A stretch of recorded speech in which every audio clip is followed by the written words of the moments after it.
Konami just loves us. We have more news coming out tonight, and I will say, this is interesting. So we're getting new TG monsters. Ooh. So the first one is TG Screw Serpent. So 1300, 500, level 4. That's right, level 4 tuner. So if this card is normal special summon, you can target one level 4 lower TG monster in your graveyard, except for TG Screw Serpent, and special summon it, but its effects are negated. Okay? You can banish this card from your graveyard, and then you target one TG monster you control, have it either gain or lose one level until the end of the turn. This doesn't have the same search effect as our previous predecessors, but I think it's kind of cool to have a normal or special summon Junk Synchron laying around now for the archetype. I'm not exactly sure what I think about this, but hey, you know what? Fuck it, this is the first TG support I've seen in, oh god, so long. So, I guess I'll take it for what it is, but TG archetype was always made for Synchro Shogun, so is what it is. Now, Trident Launcher over here. So 2+ effect monsters, including a TG tuner. This thing is Earth Link Link 3. So, God, our arrows are all pointing down too. If this card is Link summoning, special summon 3 TG monsters, one each from your hand, deck, and graveyard to your zones this card points to in defense position. Always you got special summon monsters for the rest of this turn except for TG monsters. Okay, cool. Your opponent cannot target TG Synchro monsters this card points to with card effects. So, if my commitment to this wasn't already so high, being a Link 3, it's cool that we do get to recur one from the hand, deck, and graveyard for this effect, but this would involve me having 4 monsters to potentially climb the ladder with. I think this is very costly for what it is. Also, why you gotta be Link 3, though? But I see what they're trying to do, and I guess I'm fine with this, starting things off, but still, huge commitment for no more than you actually get. Alright, we got new Shiranui cards. No wonder why Omega finally got hit. So, first one here is level 2 Zombie Guy. If this card is in your graveyard and you control 2 or more Shiranui monsters with different names, you can special summon this card, but banish it when it leaves the field. This is not a tuner. If this card is banished, you can target one zombie monster control, gain 600 attack until the end of the turn. Like its predecessors, I don't see much of a success rate with this. It's one of those, sure, you can special summon it if you control 2 or more Shiranuis with different names, but I don't like the clunkability of this. It seems kind of sucky in its own right. So, I don't know. Banishing it for 600 attack doesn't seem fucking worth it to me. And then we have Shiranui Spiritualist. When this card is normal summoned, you can special summon 1 Spectral Sword from your hand or deck. Also, you can not special summon monsters for the rest of this turn except for zombie monsters. This card is banished, you can draw 1 card and then discard 1 card. Now this is interesting. They finally gave us a means to or have access to Spectral Sword. Spectral Sword's kind of been the card that makes this deck go round, effectively.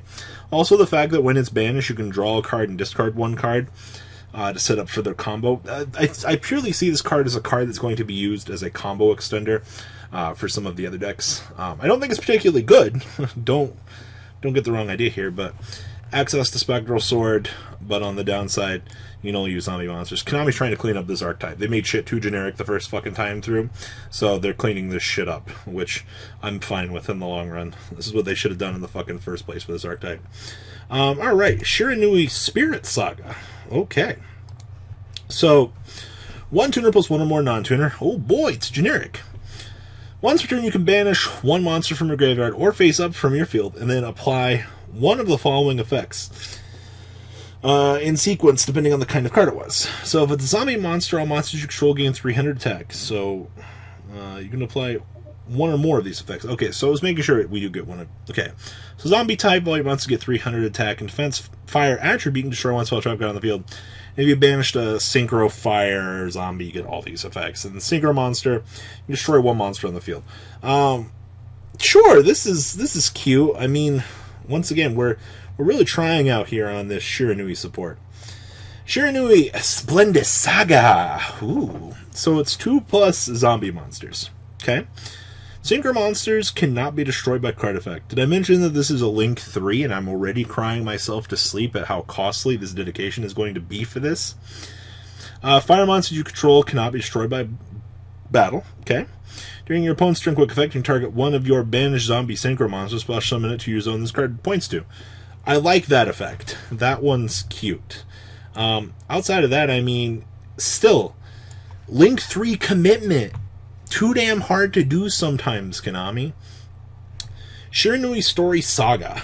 Ooh, actually, so is there a lore connection between the Mayakashi and this? It's kind of what I'm starting to wonder. So, Shiranui Story Saga. Okay?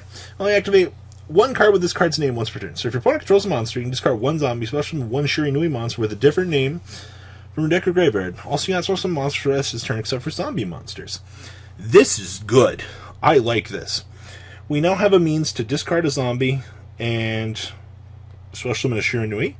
Hello? This is the perfect candidate. It sucks that they put that zombie restriction on this. They're forcing you to stay within the archetype. But this is kind of cool. I'll give it to you, Konami. You made a very interesting support card for this deck. And then the last one here is Shiranui New Style. Normal trap card. You can only use this card's 1 or 2 effects per turn, and only once that turn. So, summon one zombie monster from your hand, but banish it when it leaves the field. Okay? So, we have a means to unload a monster to combo extend, but once again, this is a trap card. Banish this card from your graveyard, then target one zombie monster you control. It becomes unaffected by other card effects for the rest of this turn. I'm going to say the same thing I've been saying for a long time here. I don't like trap cards. Slow cards like this don't really tend to have a place in the current game, and it's a bit sad to see that Konami's trying to push things like this. I get it, you got to give these to the archetypes, but it doesn't do enough for what I need. I mean, it was special summon one from the deck. Oh, I probably would have been all over this. This card would have been generically insane, but too many limitations. Alright, well, we finally got the big cards that we've been waiting for. So we finally got Pot of Indulgence. Now, at the start of your main phase 1, so this has to be, you can't do this for other effects. This has to be the first action of your main phase. Banish either 3 or 6 face down extra deck cards randomly face down, and draw 1 card for every 3 cards you banish. Also, you cannot draw cards with card effects for the rest of this turn. So basically what Konami wants you to do is you're trading your extra deck as a means to have draw power. They're giving more power to Exodia. This doesn't directly affect the main deck, which is absolutely fine with me.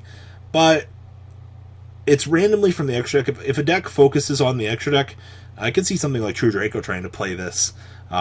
Banish 6 just so you can draw additional resources. Very good card for True Draco, by the way. In a deck that doesn't really care.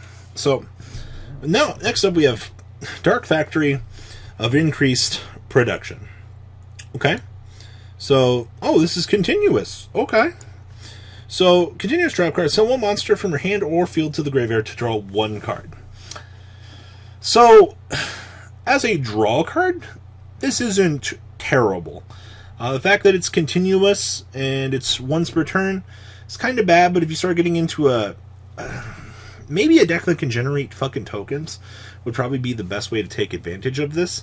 I don't know, seems very clunky to me as a support card. But once again, I'm sure this is a good example of a good trap card in my opinion. Trading 1 for 1, so let your opponent target your monster, send it to the graveyard, draw a card. Maybe in some grindy older situation, like this in Supply Unit could have potentially been good cards. So, just my 2 cents on that. And then last but not least down here, we have Witch's Strike. And you guys remember this from back in the day.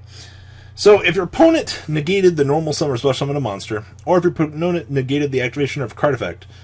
So, this is just, if your opponent negated, destroy all cards your opponent controls and have in their hand. We have finally done it. We have made a means to punish our opponent for negating an effect. This is interesting as a support card. Having this have to activate on resolution, I'm fine with this. But just in terms of support and things like that, not too damn bad. Konami, you made a very interesting card. I'm willing to see where this goes in the future. So I'm sure a lot of you guys are also curious. The last thing I wanted to show off for this video, some new little cool summoning sleeves. just for the 20th anniversary. So available in Japan, of course. So guys, what do you think about the new cards? Please leave a comment down below in the comment section. Tell me what you guys think. And the ride never ends, guys. Make sure you enable those notifications to get the latest videos that are being posted on this channel. Make sure you guys check out VanCole40 for my Cardfight Vanguard channel. And join me and House of Champions on the Zodiac Duelist TV Twitch stream. We'll be interacting with our audiences. And please check out No Limit Gaming and LGTCG.com for the cheapest trading cards on the market. Thanks for watching, guys, and please have a good day.